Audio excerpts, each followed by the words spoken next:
Hello, ഇന്ന് നമുക്ക് നല്ല അടിപൊളിയായിട്ടൊരു പഴംപൊരി ഉണ്ടാക്കിയാലോ. നല്ല സോഫ്റ്റ് പഴംപൊരി, റവയോ ഒന്നും ചേർക്കാത്തൊരു പഴംപൊരി.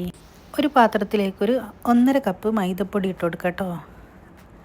അതിലേക്ക് നമുക്കൊരു 1/4 ടീസ്പൂൺ മഞ്ഞൾപ്പൊടി ഇട്ട് കൊടുക്കാം. മഞ്ഞൾപ്പൊടി നമ്മൾക്ക് ഒരു കളറ് കിട്ടാൻ വേണ്ടിയിട്ടാണ് മഞ്ഞൾപ്പൊടി ചേർക്കുന്നത് കേട്ടോ. അപ്പോൾ ഒരു 1/2 ടീസ്പൂൺ ബേക്കിംഗ് പൗഡർ കൂടെ ചേർത്ത് കൊടുക്കാം. അപ്പോൾ പഞ്ചസാരയും ഏലക്കായും കൂടെ പൊടിച്ചതൊരു 3 സ്പൂണ് ചേർത്ത് കൊടുക്കുക. അപ്പോൾ മധുരത്തിന് ആവശ്യത്തിനനുസരിച്ചിട്ട് നമുക്ക് മധുരം ചേർത്ത് കൊടുക്കാം.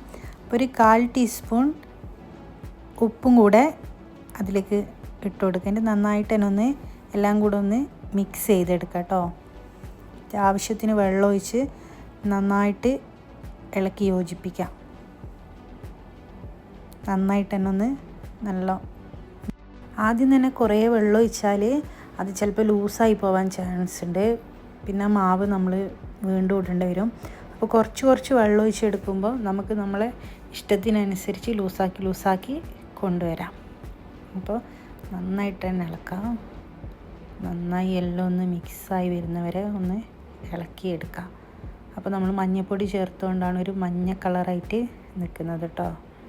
കുറച്ചും കൂടെ വെള്ളം ഒഴിച്ചിട്ട് നമുക്ക് നല്ലൊരു വിസ്ക് കൊണ്ട് നന്നായിട്ട് നമുക്ക് ലൂസാക്കി എടുക്കുക. കട്ടയൊക്കെ ഉടഞ്ഞ് നല്ല ലൂസായിട്ട് വന്നിട്ടുണ്ട്. അപ്പോൾ ഈ ഒരു രൂപമാണ് നമുക്ക് വേണ്ടത്. അപ്പോൾ നമുക്ക് എന്താക്കാം, ഒരു 5 മിനിറ്റ് നമുക്ക് മൂടി വെക്കാം, റെസ്റ്റിന് വെക്കാം. ആ സമയത്ത് നമുക്ക് നമ്മുടെ പഴം പൊരിക്കാനുള്ള പഴം നന്നാക്കിയെടുക്കാം. നല്ല പഴുത്ത പഴമാണെങ്കിൽ നല്ല രസമായിരിക്കും പഴംപൊരിക്ക്. ഇത് അത്യാവശ്യം നല്ല പഴുത്തിട്ടുണ്ട്. ഒരു മീഡിയം സൈസായിട്ട് നല്ല പഴുത്തിട്ടുണ്ട്. നമുക്ക് തോലൊക്കെ കളഞ്ഞ് നല്ല വൃത്തിയാക്കി എടുക്കാം.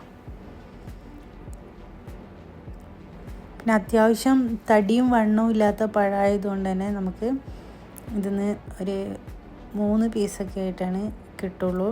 അപ്പോൾ എല്ലാം നല്ല പീസാക്കി കൊണ്ടുവന്നിട്ടുണ്ട്, കഷ്ണാക്കിയിട്ട് എടുത്തിട്ടുണ്ട്.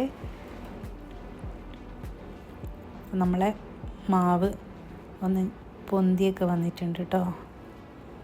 അപ്പോൾ നന്നായിട്ട് പൊന്തി വന്നിട്ടുണ്ട്.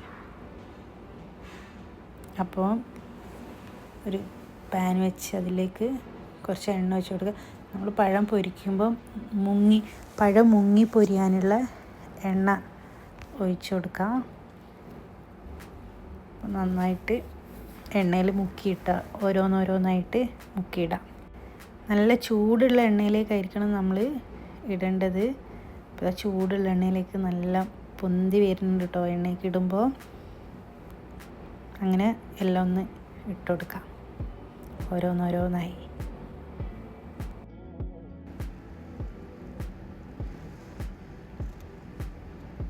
ആ സൈഡിലും കൂടെ നമുക്കൊന്ന് ഇട്ട് കൊടുക്കാം കേട്ടോ.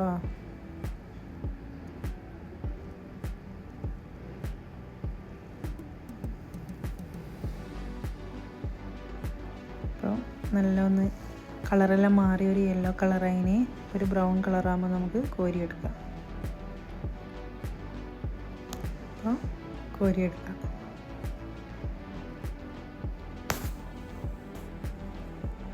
നല്ല അടിപൊളിയായിട്ട് വന്നിട്ടുണ്ട്.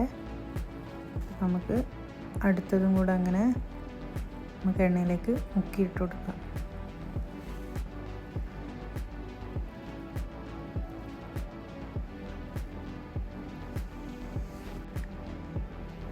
ചൂടുള്ള എണ്ണയിലേക്ക് ഇടുന്ന പെട്ടെന്ന് തന്നെ പൊന്തി വരുന്നുണ്ട് കേട്ടോ. അപ്പം നമുക്കൊന്ന് തിരിച്ചിട്ട് കൊടുക്കാം.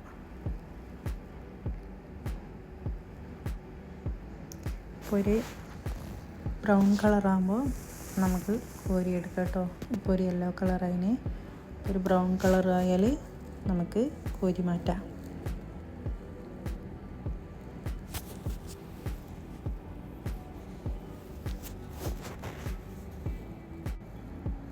പഴംപൊരി നമുക്ക് കോരിയെടുക്കാം. അപ്പോൾ നല്ല അടിപൊളിയായിട്ട് തന്നെ എല്ലാ പഴംപൊരിയും നല്ല കിട്ടിയിട്ടുണ്ട്. അപ്പോൾ നമ്മൾ പഴമെല്ലാം പൊരിച്ച് ഫുൾ ഫിനിഷ് ആക്കിയിട്ടുണ്ട്. നല്ല സോഫ്റ്റായ പഴംപൊരിയാണ്. നിങ്ങളൊന്ന് ട്രൈ ചെയ്ത് നോക്കണം. നമ്മൾ പുളിച്ച മാവോ റവയോ ഒന്നും ചേർത്തിട്ടില്ല, അരിപ്പൊടി ഒന്നും ചേർത്തില്ല, വെറും മൈദപ്പൊടിയാണ്. പക്ഷേ ഇപ്പം നല്ല സോഫ്റ്റായിട്ടുള്ള പഴംപൊരിയാണ്. അപ്പോൾ നിങ്ങളൊന്ന് ട്രൈ ചെയ്ത് നോക്കണേ. അപ്പോൾ വീഡിയോ ഇഷ്ടമായി എന്ന് വിചാരിക്കുന്നു. അപ്പം ഇത്രയേ ഉള്ളൂ. അടുത്ത വീഡിയോ ആയി